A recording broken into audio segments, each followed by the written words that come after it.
So in an earlier video, I talked about the soul. What's the definition of a soul? What the church understands the human soul to be: a soul which is a spirit which is a soul, immaterial, immortal, created immediately by God, and that principle which God, in a unique act of His creative will, joins to the biological reproductive matter of mom and dad to make a new human person. Of course, a human person is a union of body and soul, one nature composed of both a material and a spiritual element.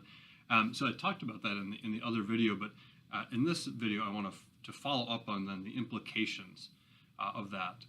And what I mean by that is the fact that man, when you see him through the eyes of the church, is really a strange and wonderful creature, right?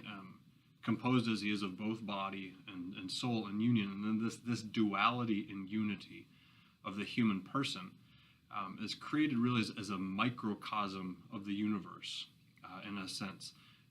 We're kin to both the animals, by virtue of our physical bodies and the elements of which those physical bodies are made, but we're also kin to the angels, right, to the created spirits. And we're the only creature that we know of. Who knows, maybe out there in some other galaxy we'll discover other, rational creatures which are a union of a physical body and a spiritual soul like us, but to the extent that we know what's out in the universe at the moment, we're the only creature that is a member of both the spiritual and the material orders of creation. So it's an interesting fact that the church has always pointed out, that because we are this union of matter and spirit, of body and soul, we also exist in this really interesting dynamic hierarchical tension, right? Because the human person, as a microcosm of the universe, is the meeting place between the physical elements of creation and the spiritual element of creation, is at the same time both the highest in the material order, the highest being in the material order of creation. We are the highest of all material entities in the universe. And at the same time, we're the lowest in the spiritual order of creation. By which the church means that we're a king. We're kings and actually kind of monsters in comparison to the elements and the animals, right? We rule over the elements and the animals, and increasingly, the more science and technology develop, we have this strange power over nature. And among the animals, we're kind of a monster, right? We're the only animal that stands up in the middle of the pursuit of food and reproduction, which all animals do, and ask questions about what does this mean, and who are we, and where does this all come from? And we're certainly the only animal that bends nature to our needs the way that we do. But then among the angels, we're really no more than dim-witted beggars, right? We're the very lowest of the created spirits, and that's by way of our union with our body, which profoundly limits the way that we know and understand and take in knowledge and process information about reality and the universe. So we're both the highest of the physical and the lowest of the spiritual order of creation. But this also makes clear a significant difference between man and the animals, right? The idea of evolution, evolutionary theory, would have it, unguided materialistic evolutionary theory, would have it that we're just merely the most highly evolved animal, right? We're the greatest of the animals. Up over time, we arose from the high primates, and now we're the best animals ever. But when you think of the human person as a mere animal, it becomes very clear that that's absolute nonsense. It's rubbish. We are nothing like the best animal. We are, in fact, the worst animal, right? As mere animals, we're soft, we're weak, we're slow, we don't see well, we don't hear well, we don't smell well, we have no natural instincts to speak of. And in point of fact, there's no natural habitat for us on the face of the earth. We're not naturally, as an animal, suited to any environment.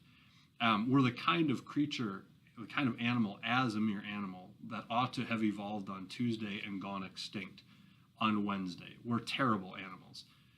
And it's strange then that we don't just survive, we dominate, we thrive. We bend nature to suit our needs. An example, I'm filming this video in Phoenix, Arizona. 4.5 million people living in the middle of the desert. We're not suited to the desert. We just make the desert bend to suit our needs. So the difference then between man and the animals is not a difference of degree. We're the highest, they're lower.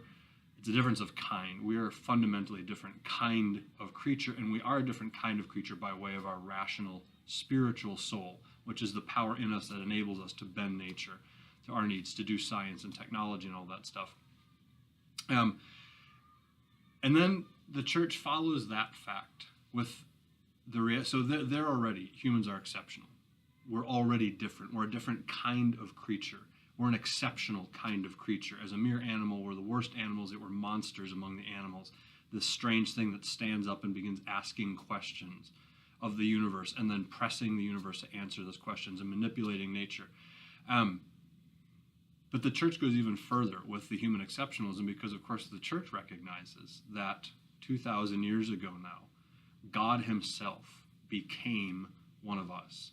He united our created human nature to his eternal, divine, uncreated nature. He became a man, and in so doing, he elevates both the material world, of which we're members, and the spiritual world, of which we are members, and joining the human person, a union of both orders of creation, to his own divine nature. And so he becomes then, Jesus, the incarnation, becomes what only the God-man could be, a crucified king, not just of the earth, but of all creation. And in taking to himself the nature of the human person, this meeting place, this microcosm of the universe, both orders, physical and spiritual, he elevates all of creation. And so surely this must be part of this astonishing reality must be part of what St. Paul means, what he communicates when he speaks of us as a new creation in Christ. Christ has taken up our humanity, united that to himself, so that we might be partakers in his divinity. It might be united to the divine nature.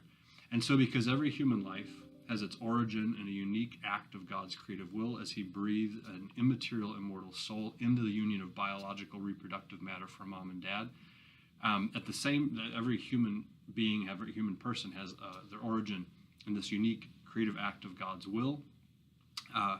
We also have a unique divine destiny. He became one of us. He became human that we might become divine, that he might unite us to himself, that he might elevate our human nature into union with his divine nature. So every human person has a divine origin and a divine destiny. Small wonder then that the church looks at us and says, yes, we are exceptional, not because I individually somehow deserve this special treatment, but because God has loved me into existence. He holds me in existence now, and he desires that the proper end of my existence be fulfilled, which is union with him for all eternity, the blessed Trinity. So once we see that, I think we're beginning to peer into a mystery that's far too deep for even the angels to exhaust. And we ought to thank God for it with everything that we have and everything that we are. So the church has what the world needs. Learn your faith, live your faith, share your faith.